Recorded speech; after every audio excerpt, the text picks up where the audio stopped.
back to Silver Pride. I'm Gareth McLean, and this is the Big Sunday interview.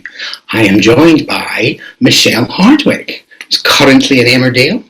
She is a wife, a mother, a dog owner. She's a social media titan, I guess, maybe, with nearly 250,000 followers on Twitter and Instagram together. And you've been on the Pride Power List, the Diva Power List. You know, that, do you feel powerful? Gosh, when you say it like that, yeah, I do feel a bit powerful. No, I don't, not at all. It's a massive honour to have appeared on those lists. It really is. And hello, Gareth, to you too. Hello, Michelle. Oh, nice to see you. Do you feel like a... Stop it. Do you feel like a grown-up? I wanted to ask. Do I feel like a grown-up? I don't think I'll ever feel like a grown-up. But I suppose now that I'm a mum, yeah, this is the most grown-up I've ever felt. Because what I think, and what I want to ask you is, as a sort of gay woman that's visible in the public eye now, for people to look at, to just stare at. No, but for younger gay sort of women and girls to think, oh, there is what I can be. She's got it all. Did you have any of those people when you were young? Did you look to gay women for sort of affirmation in that respect? To be honest, when I was growing up and when I realised that I was gay, and that was, early 20s, possibly late teens, early 20s, there really wasn't anyone. There was Ellen. Ellen's generous. But to be honest, there weren't that many people that at that time were out and proud. So that for me is one of the big reasons why I chose to not publicly, here's my life, do you know what I mean? But to sort of not hide away and not shy away from who I am, who my family are, and just to show that, I'm married to a woman, we have a beautiful son, and we're very ordinary people. And for young girls, for young men out there, if they can just see that and go, you know what, it's all right, it's okay to be you, then if I can help just a handful of people, and I always say that, and, I bet people go change the record, but that means so much to me. And I just hope that I do. That I can touch, a few people that way. Yeah. When you were a kid, did you feel, there's a lot of LGBT plus people feeling that kind of isolated, lonely, different from other people? Was there? Because you don't strike me like I've seen how much you love your family, for example, and I can't quite picture a kind of a moody sort of teenage Michelle in a room thinking nobody understands her or like. No, I wasn't like that at all.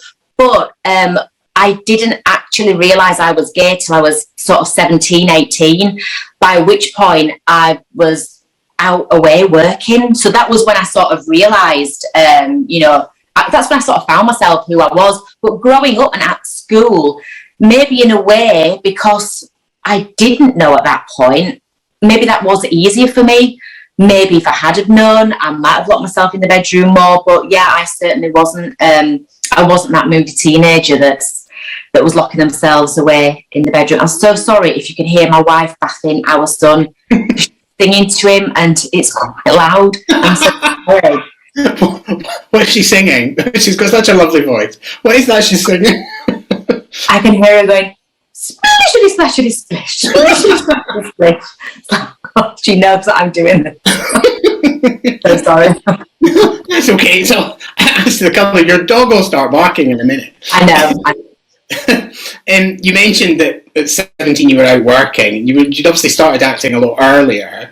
You'd been on stage at the Royal Court by that age, had you? Was that around about then? Yes.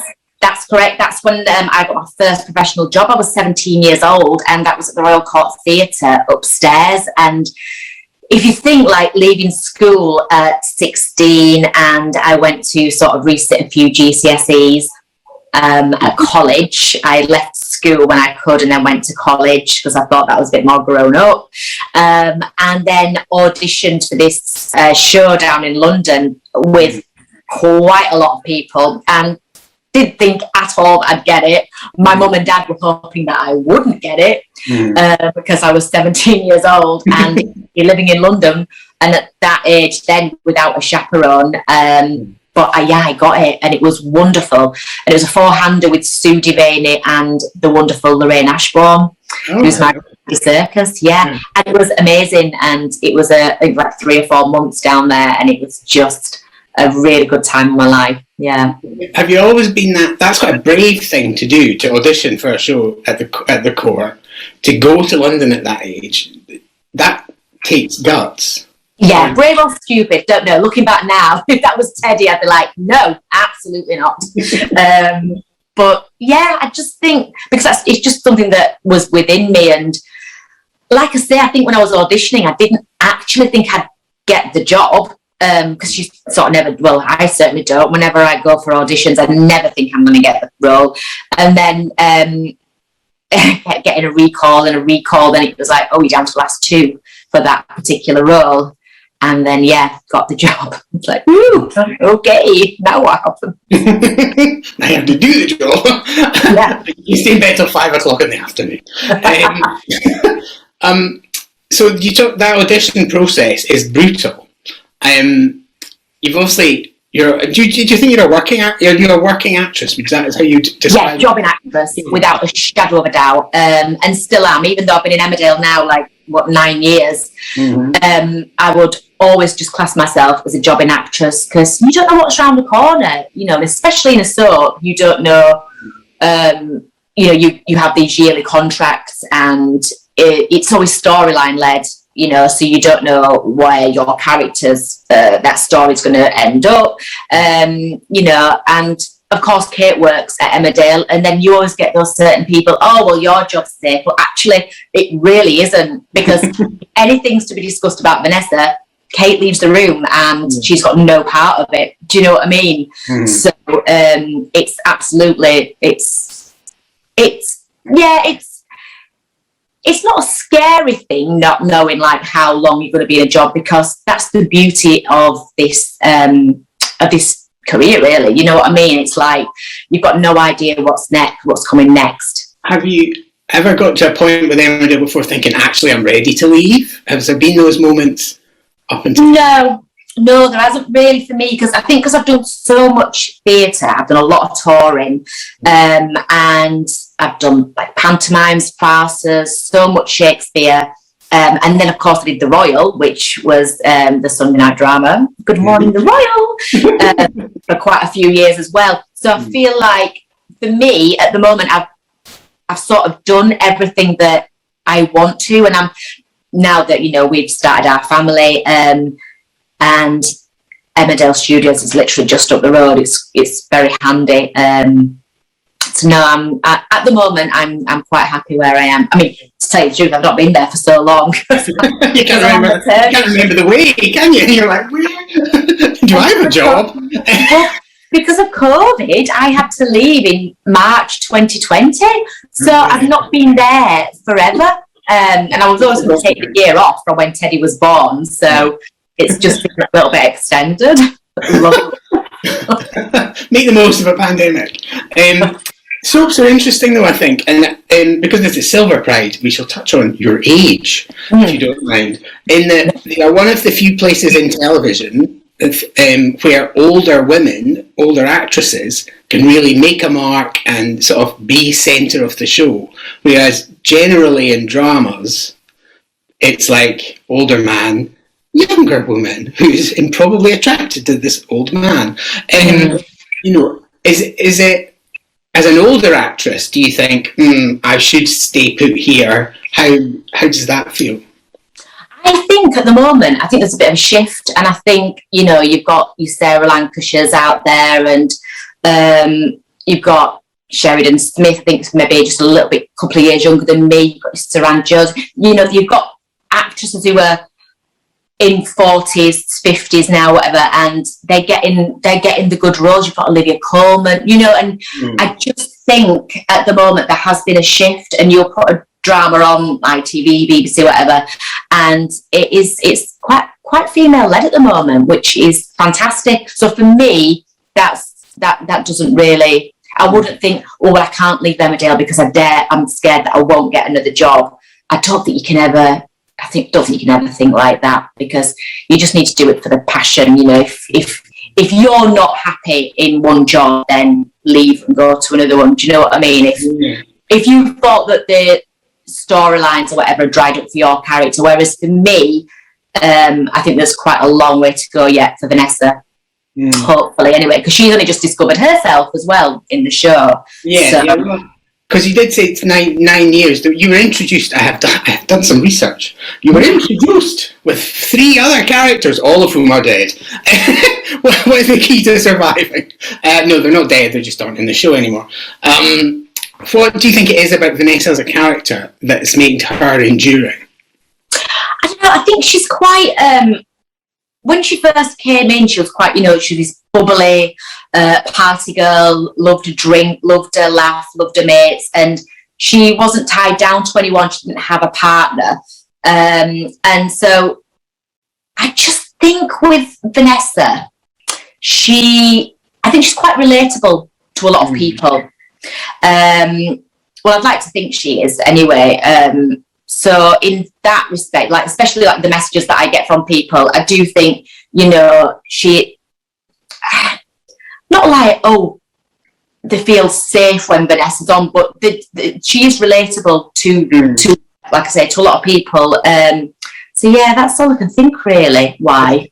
Yeah, I mean, I think she's one of those glue characters that you can sort of stick her with anybody, and she will bring together improbable. Absolutely. She's got a lot of friends in the village. She's also got the vets there, so she's got all like the people who work in the vets. She's got Moira up at the farm. She's like Layla, Priya. There's quite a lot in the village dotted around. I think you can always tell when, like you say, like a glue character like that, is if they're in the cafe or on their own or the pub, but yet they can still interact with most of the village. I remember actually when I first started, I've been there for about a year, and I remember my agent actually saying that's what you need to do. You need to make Vanessa fit in everywhere in the village, not just at the vets, which is where I thought I was for the first year. And so that's what I just tended to walk and smile at everyone. Brought people buns without them asking. Would you like a midget, Jane? When I worked on Coronation Street, I was a storyliner on Coronation Street. In case people don't know, why would people know that? But like, we would put people in the cafe with Roy and Hayley if you wanted to make those characters popular, and that's what happened with Becky, is because you knew that because the audience trusted those characters, and so if they took somebody under their wing, the audience would. So we do it like that, and I think absolutely. It's true, and of course there was are you still having a fling with the dingle, or is that all over now? No, I think I'm casting my mind back because it's quite a while ago. I think that's all over. Yes, that was Vanessa and Charity, and I know she had a bit of a kiss or something with a character called Mackenzie, and Vanessa's sister Tracy told Vanessa all off screen because I was pregnant, and so yeah, it's all over. No, that's it. All done. Buy a hat then. So that is it's a really high profile role. As I mentioned, you've got a massive social media following. Did you always want to be famous? And what are the pros and cons of celebrity? I always knew I wanted to perform, so I always knew I either wanted to be like on stage or television. And like from a very early age, I never imagined the celebrity that went with it. The fame that didn't enter my head, because I think because I started off, well, I did one episode of Heartbeat when I was in my teens, but then I did so much theatre, and you don't get the celebrity and the fame with that, and until then I went on the Royal, and that's when you started then getting recognised. Not nowhere near as much as when you're in a soap opera, because you're obviously in people's living rooms nearly every night of the week, and you're so familiar to them. Like, I've not been on screen for, been nearly almost 2 years, yet I was out the other night, and I just got stopped for pictures and everything, so much. And you think, goodness, I've not been on telly for ages, yet you're still so recognisable to so many people. And what is that like? Because I've been through your Instagram from the beginning, and I picked out one comment which said about a photo of you that you looked very beautiful, but you'd look so much better with a fringe. So, and it's that kind of fringe. That's hilarious.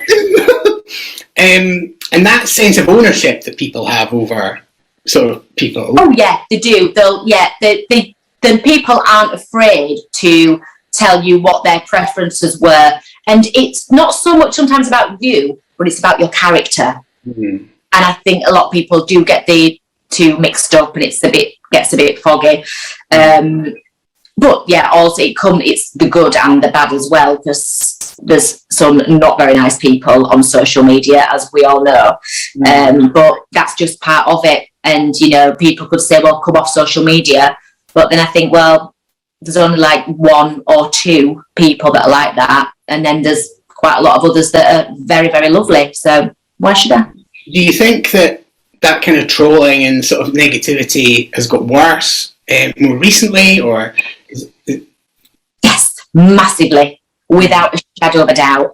It has, for me, not so much like it's terrible to say, the last few months, but like the last one we had was after Teddy had been born, and just saying like me and Kate would burn in hell because we've had a child, and just really, really awful things. But I've said before, say what you want about me or about Kate, but do not mention the baby. But I do think it is getting worse. And I know there's petitions at the moment, isn't there, about there should be a law change where people, you can't be on social media unless you have an actual address they can contact for, who they know who you are. And I believe that should be brought in, because it's disgusting. Some of the things that you get is horrific. Why do you think people behave like that? Because we were brought up well, we wouldn't behave like that. But some people, is it envy? Is it sort of feeling disenfranchised? I can't get to the bottom of it. I don't know. And when I do think of that, I think to myself, and maybe that's just me sorry, Teddy's having a bit of a cry. Kate's with him, I'm not just you just left him. He's cleaning the oven. Doing an interview, Teddy. Oh God, I've totally lost my train of thought. I cannot remember anything. It's going to be fun when I start back at work, isn't it, with lines? Yeah, oh gosh.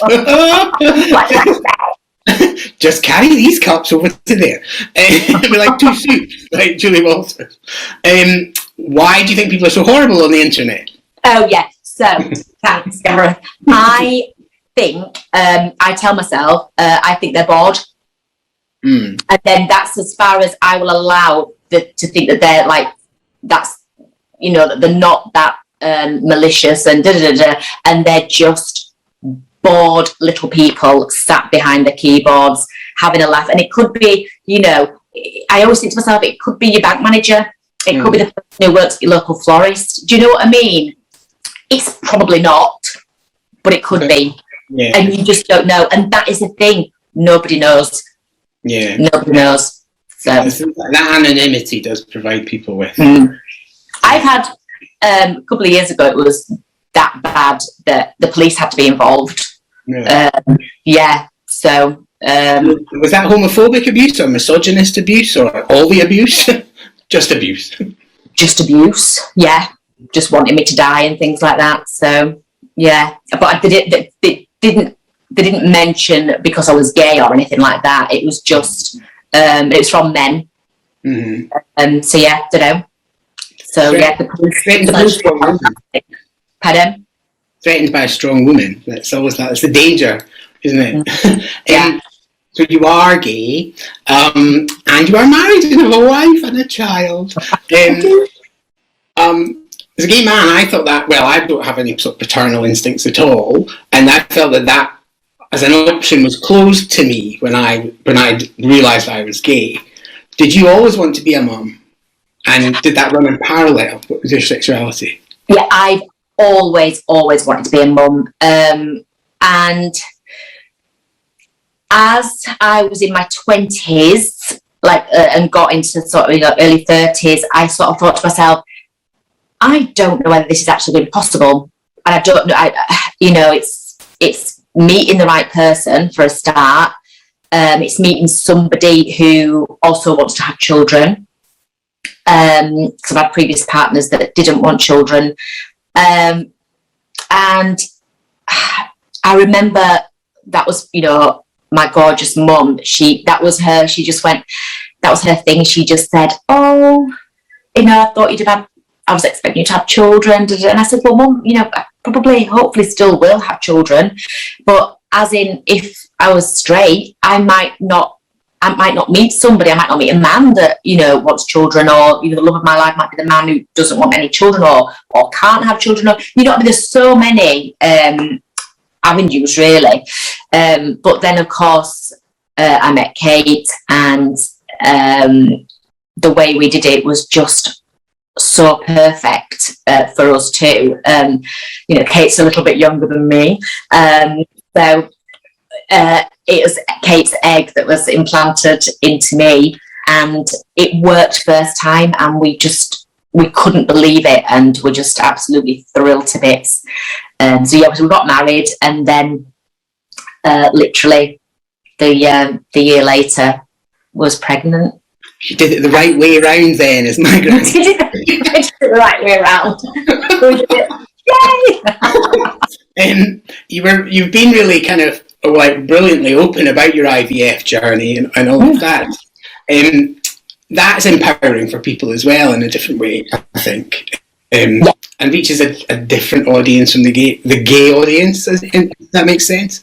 Yeah, I've had so many messages I've had so many messages on Instagram from straight women as well, talk about their IVF journey, and we've been chatting and things, and so that has been really lovely, talking about that and giving people hope, and then having them come back to me 7 months later going, oh gosh, we're pregnant and it's amazing, and you go, oh god, it's lovely, because obviously it's with coronavirus, it's been so hard because a lot of the IVF has been halted for so many people, and when women get to a certain age, they haven't got that time, they haven't got that 6 months to wait, but yeah, we were lucky we got it. It happened just before it struck.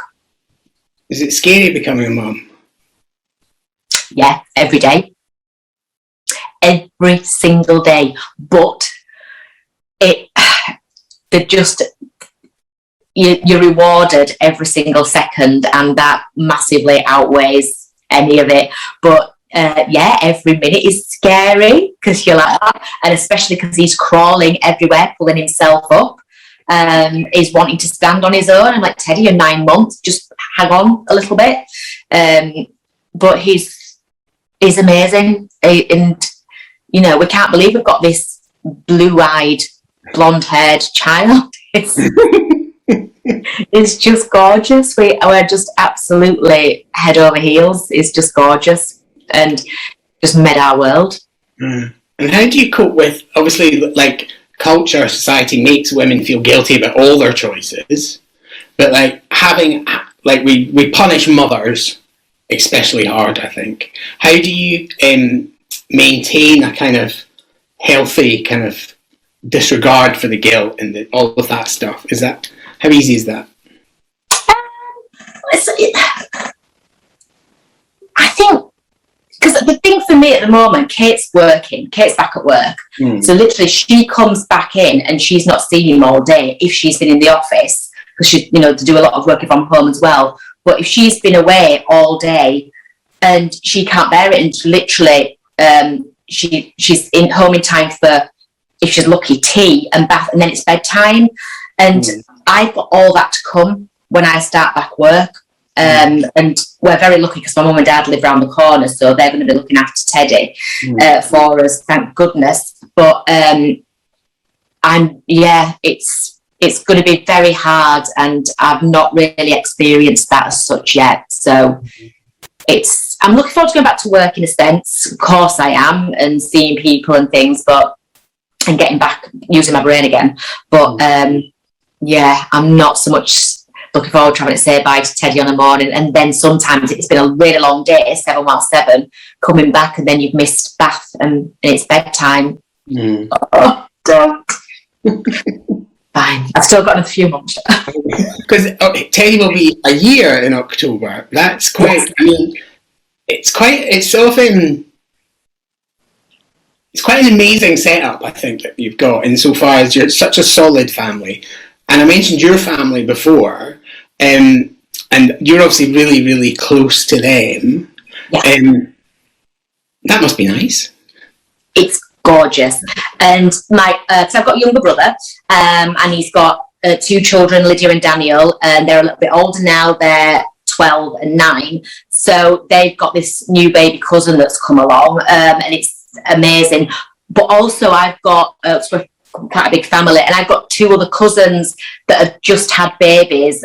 One of them just before Teddy was born, William, and then we've had baby Sienna. She was born a few months after. So I've got all these cousins with all these new babies, so they're going to grow up together. It's beautiful. It's really lovely that we've had them all at the same time. But mum and dad have been, they're besotted with him. They love having him, as do Kate's mum and dad over in Liverpool. Absolutely, we love spending time with them all. And then we hand him over to Grandma and Grandad, and then we can have a little rest. Shut your eyes for 5 minutes. Just 5 minutes. Just 5 minutes. His nappies are there. I'm only kidding. We do his nappies. What does it feel like to be a role model?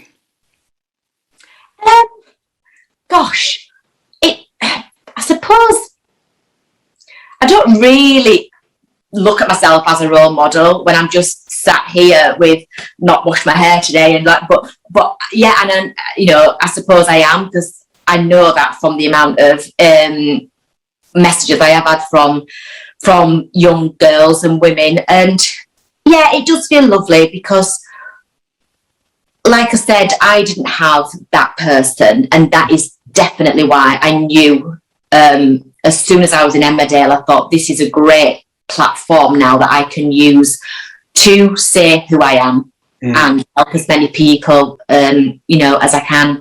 And yeah, I suppose it is a lovely feeling, really, knowing that you can help people. Well, that's one of the unique things I think that soaps do, in that they can tackle difficult issues, normalise gay people, do all that. They're in a really unique place. And Simon Callow, who was interviewed yesterday, was talking about the importance of soap in this respect. And I think it is a really underrated vehicle. And you talk about that platform. Do you think, the soaps over the last 4 years have lost like a quarter of their audience? Do you think that is the end of soap in sight? Oh gosh, I don't know. I think because there's so many channels now, there's Netflix, there's Prime, there's everything. There's so much choice out there, isn't there? So I don't know. I've got no idea. I hope not. For us. P45 for Vanessa. I'll have another 4 babies. No. Would you like to have more kids? Yeah, definitely. Yeah, without a shadow of a doubt, we really would. We'd like a little brother or sister for Teddy. So we'll start looking into that at some point. Not just yet. But no. Do you know what? It'd be a shame if it was the end of soap. I can't see it myself. But hey, who knows? Strange things have happened. I've no idea what the viewing figures are. I've not really looked. I don't have time these days, Gareth. You're a busy mum of one.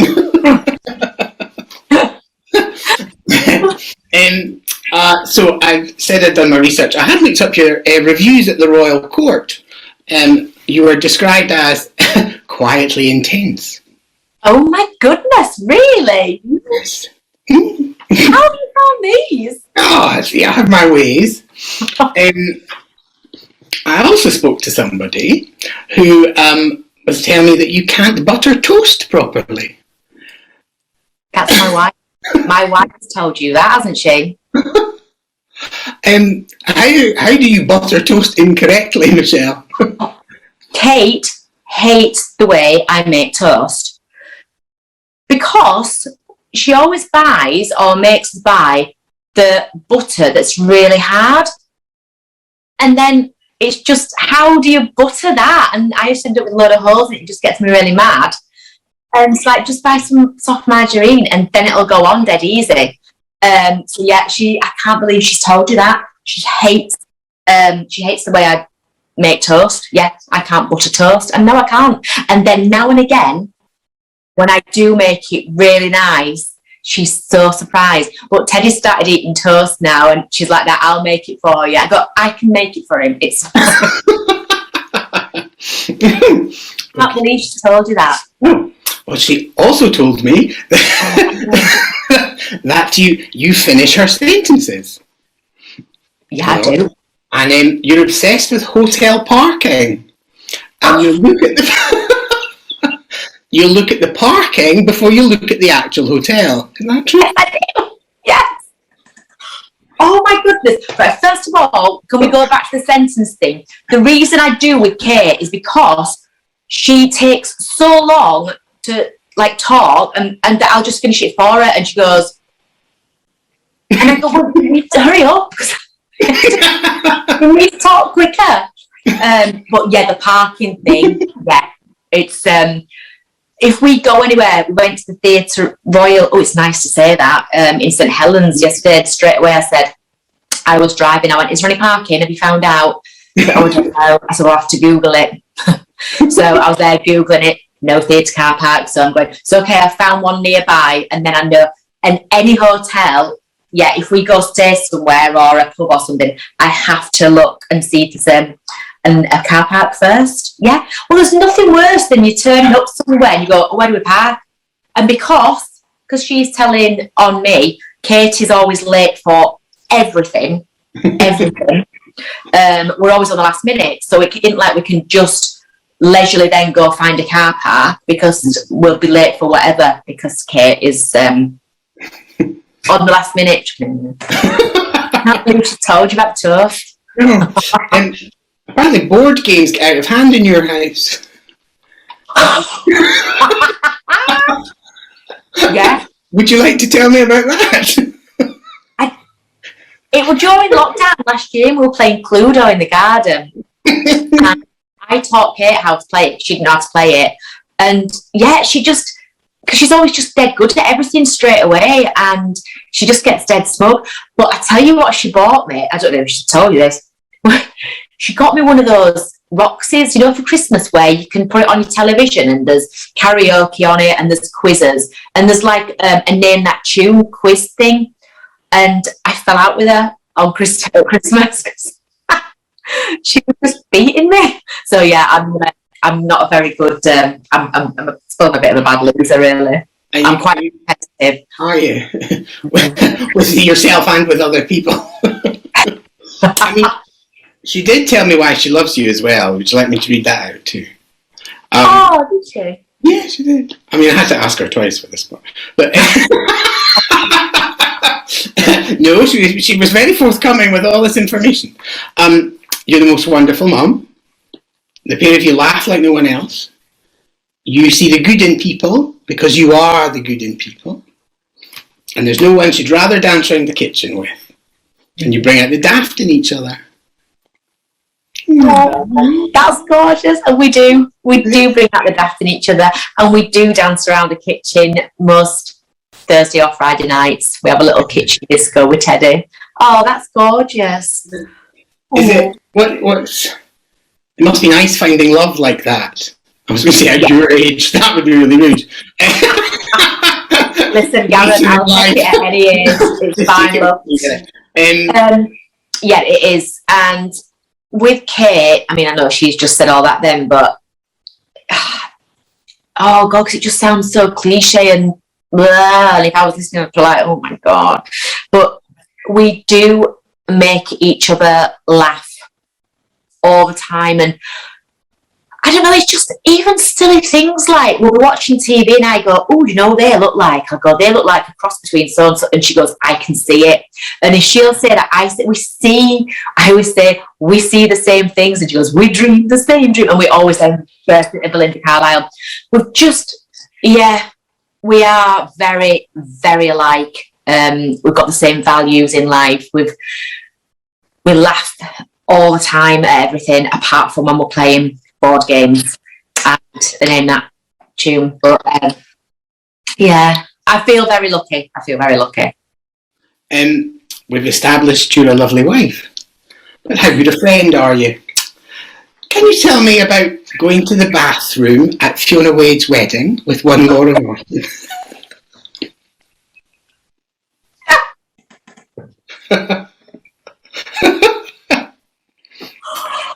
Oh, I Laura Norton, who plays Kerry. You've been speaking to Laura Norton? Yeah. So she told me a very interesting story. At Fiona Wade's wedding, it was in a really posh place, and me and Laura, both now mums, we needed the toilet, we needed a wee, and it was quite a walk outside to these toilets that you could use, but inside where we were, there were people's bedrooms that were staying there, so like, you know, family of the family. Yeah. Oh no, I can't believe I'm going to say this. And Laura was like, she's going, Shelley, because she calls me Shelley, does Laura, and she's going, I'm not going to do her accent because I really can't do it, but she said, there's a bedroom here. She went, there'll be nobody in it. She says, they've got an ensuite. She went, should we just go to this? She went, I know that someone's gone in before. I went, oh, go on then. So we both went in together, walked in the room, and somebody was asleep in the bed, but we were that desperate, we carried on past them, went into the toilet. Both were like, you go, right, you go. Next thing, we heard somebody else walk in whose bedroom it was and started having this conversation. We were like, oh no, and I'm going, we need to climb out of the window of the bathroom. And Laura's going, we can't climb out. We're just going to have to brazen style it out. I was like, we can't just walk out. Anyway, yeah, we did. We just walked out. We just had to pretend that we didn't realise it was someone's bedroom, and we just thought that the toilets that were used. And then there was a sign on afterwards saying, these are not public toilets. And it was like, oh no, I can't believe she's told you that. Awful. It was just when we walked in and then we saw someone, I was like, and Laura's went, oh, come on. I was like, oh no. Give me blame it all on Laura now. Yeah, that's not quite the story she told me. Most people would have probably turned on their heels and left. I know. Oh, we're so ridiculous, honestly. Love her to bits. Oh my goodness. Gonna be boarding her tonight. So where do you think so it's Silver Pride, obviously. Can you see a future? Get your crystal ball out. Given that LGBT people have been visible for longer, and we now have those elders, and you know that's the imagined family, the family that you choose.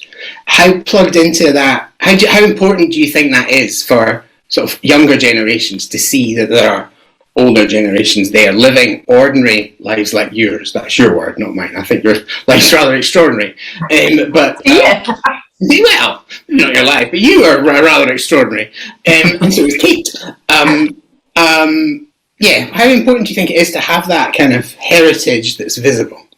Oh, I think it is so important. And, you know, when you got in touch with me and asked me to be a part of this, it was like, without a shadow of a doubt, absolutely. Because it's just, for the people now that are LGBTQ, it's the ones that are in their 70s, 80s, beyond, you know, it could be hard for them. You know, and for them to have this network, and for people like yourselves, Gareth, who are amazing and organise fantastic events, it's just it's wonderful. And then for younger people to see that there are people out there that are going to be looking out for everyone,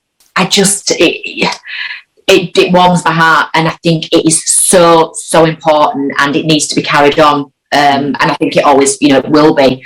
And you're setting a wonderful example. You really are, of how it should continue. You know, you can come back. Michelle Hardwick, thank you very much.